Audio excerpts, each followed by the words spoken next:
ఒక ఇంటర్వ్యూలో రాజమౌళి గారు ఆయనే స్వయంగా నేను కాపీ చేస్తా అని చెప్పారు. నేను కాపీ చేస్తాను, కాపీ చేయను. ఈ వీడియోలో మగధీర మూవీని ఏ మూవీస్ నుంచి కాపీ కొట్టారో చూద్దాం. అండ్ వీడియోలోకి వెళ్లే ముందు ఒకసారి మా ఛానల్లో ఉన్న కంటెంట్ చెక్ చేయండి. నచ్చితే సబ్స్క్రైబ్ చేసుకోండి. ఏమాత్రం లేట్ చేయకుండా వీడియోలోకి వెళ్ళిపోదాం.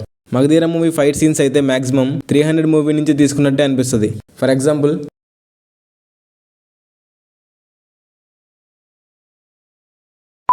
ఇలా చాలా ఫైట్ సీన్స్ 300 మూవీ నుంచే ఇన్స్పైర్ అయ్యారు.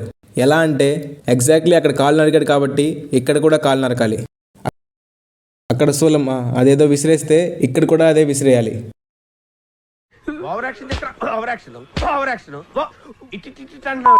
నెక్స్ట్ మగధీర మూవీలో మిత్రవింద చున్నీని బిజ్జల దేవ తీసుకెళ్ళినప్పుడు ఐఎమ్ సారీ బాహుబలి గుర్తొచ్చేస్తుంది.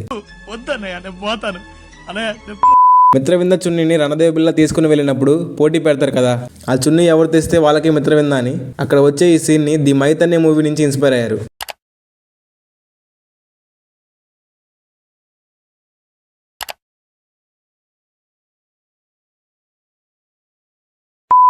క్లైమాక్స్లో ఈ బ్రిడ్జ్ మీద ఉండే ఫైట్స్ అయితే వూల్ఫ్ హౌండ్ మూవీ నుంచి ఇన్స్పైర్ అయ్యారు.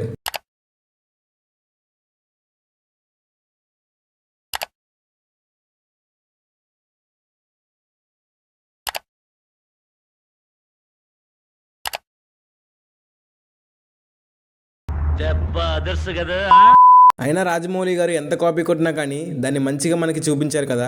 అప్పట్లో మగధీర సినిమా 35 కోట్లు పెట్టి తీస్తే 100 కోట్లు కలెక్ట్ చేసి రికార్డ్ క్రియేట్ చేసింది. ఇది గైస్ వీడియో. మూవీ మొత్తం ఏం కాపీ కొట్టలేదు కానీ జస్ట్ కొన్ని సీన్స్ మాత్రం కాపీ కొట్టారు. బాహుబలి మూవీలో ఏమేం కాపీ కొట్టారో వీడియో కావాలంటే బాహుబలి అని కమెంట్ చేయండి. అండ్ ఇక్కడ దాకా చూసారంటే వీడియో నచ్చే ఉంటుంది. వీడియో నచ్చితే లైక్ కొట్టండి. అండ్ మీ ఫ్రెండ్స్లో ఒక్కరంటే ఒక్కరికైనా ఈ వీడియో షేర్ చేయండి. Thank you for watching. జై హింద్.